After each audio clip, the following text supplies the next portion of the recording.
This is my office area. You can see all my desks that I have available. And I'm going to have to use this desk here today because I need to make some copies for my class tomorrow. But I've got to draw a little section in there, so I'm just going to overtake this. I'm going to take over this desk.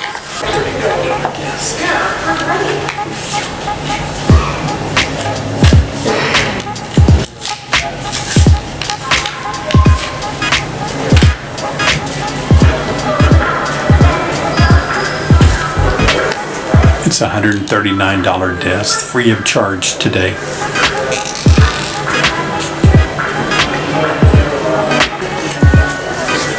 I'm actually drawing in these little larvae and pupa stages of the honeybees, so I'm drawing it in before they print it.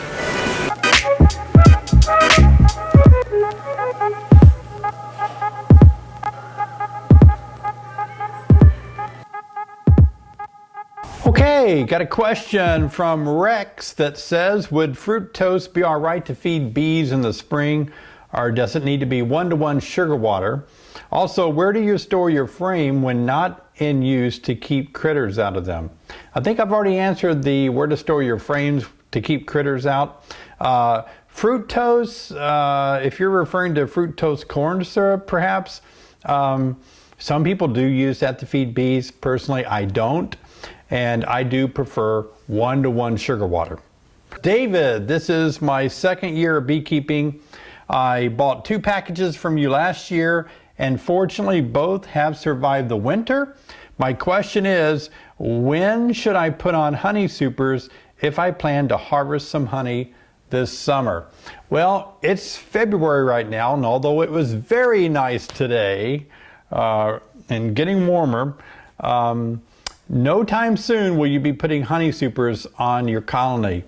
You can put them on once the bees start flying regularly, appearing to bring something back in like pollen, because then you know they're going after resources. So once you see that the bees have broken cluster, winter is more or less over, nights aren't really, below freezing anymore, for sure, they're just going to be a nice spring, whatever.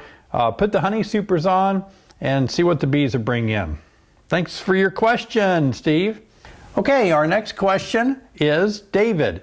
You did a couple of videos in the past about coating plastic foundation with additional wax to get the bees to draw comb out faster.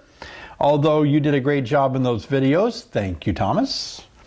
You were using natural colored plastic foundation, and the amount being put on really didn't show through well. My question to you is, would it be possible to do another segment using the black plastic foundation so that it's easier for us viewers to see how much you are adding to it, actually adding to it? Yeah, I'll do it, Thomas. That's a very good idea.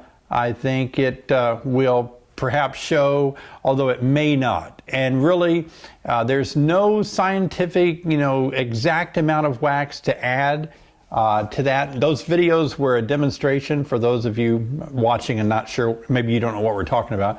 The video demonstration was if you coat the frames plastic foundation, then if you add additional wax by melting some wax down and putting it on there, it can speed up how quickly the bees draw that foundation out, add more wax to it. But I'll give it a go. I'll get my camera when the weather gets better, bees are flying, and if we need a few more months. But I'll do some experimentation, Thomas, and we'll see what we can do. Very good suggestion. Thank you. Okay, the next question is from Danny Johnson, and Danny says, "Hi, David.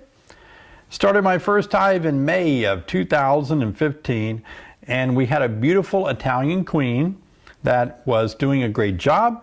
Going into winter, I had 2 deeps with a lot of bees, cap brood, larvae, and eggs. They had a lot of honey and pollen in storage, and they looked great. On November, I added a sugar board just in case they should need it. On Christmas Eve, they were still bringing in pollen. Crazy here in southern Indiana. Weather finally turned cold, had some snow and cold for almost a month. On the 30th of January, temperature was 63 degrees, so I decided to open the hive and see how things looked. The bees had eaten about a third of the sugar cake, but I didn't see any bees. To my surprise, there were no bees in the hive. No capped brood, no larvae, no anything. Just empty comb and honey. There was probably about 200 dead bees in the bottom of the hive. Do you have any idea what happened? Yeah, there could be a lot of things that went on, Danny. By the way, sorry that happened to you. I hope it wasn't your first time to lose a hive. The first time you lose a hive, it's really quite alarming, but then you kind of get used to it. But I'm going to say may of what happened was that these bees weren't really all that populated like you might have thought.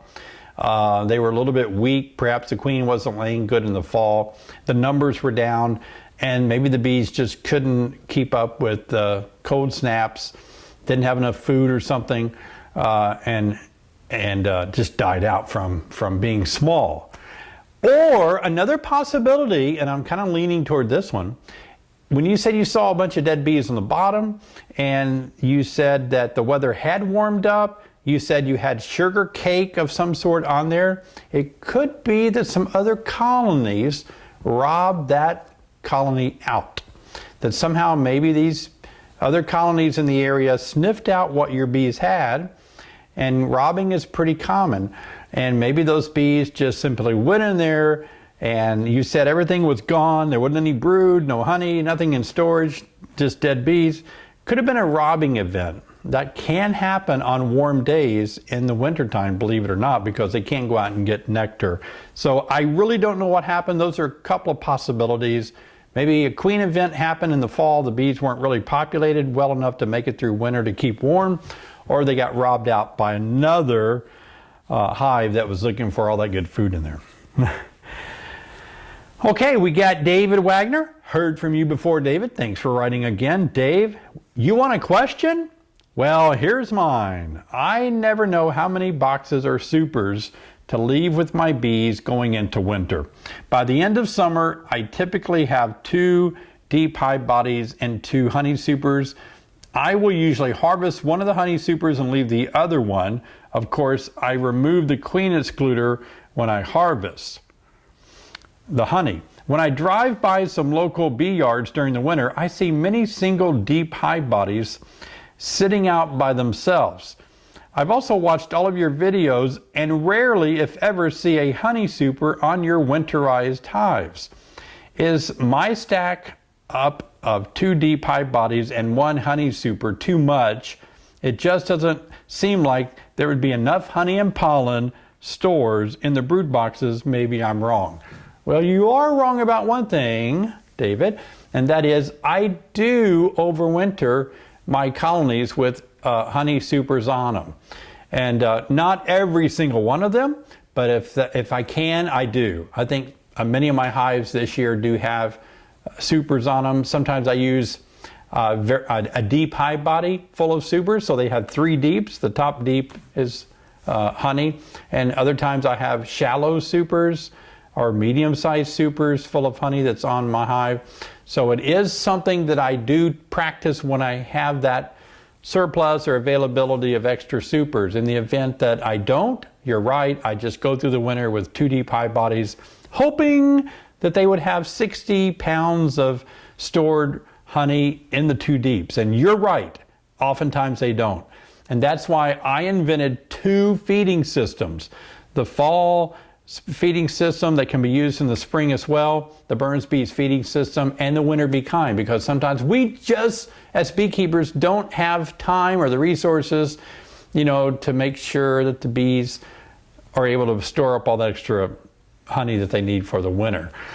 So that would be my suggestion to you. If you're from the South, you know that a lot of people don't need as much honey to get their bees through the winter, and they don't use 2 deep hive boxes. In the far deep South, they just use 1 deep hive body. And then the honey super, it's great to overwinter with them if you can. And then if they make it through the winter and don't use all that honey out of that honey super, harvest it. Get it out of the way so they can have room for brood. Well, I'm glad that you guys wrote me some questions. Otherwise, I was just going to play with items on my desk and bore you to death. I hope this didn't bore you to death. If you ask these questions, that means somebody else was thinking the same question. And they're glad that you asked it. So remember, every Friday, we're going to do question and answer. So when you get a chance, fire a question my way. You can just comment on any of my YouTube videos. I'll see those questions. I'll pull off as many as I can. So thanks a lot for asking good questions. And we'll see you next Friday with more questions. Tomorrow, beekeeping class. Here we go. I think I'll go ahead and buy these markers instead of putting them back on the... I could tape them up and put them back, but I'm not that cheap. Let's see if I can get these...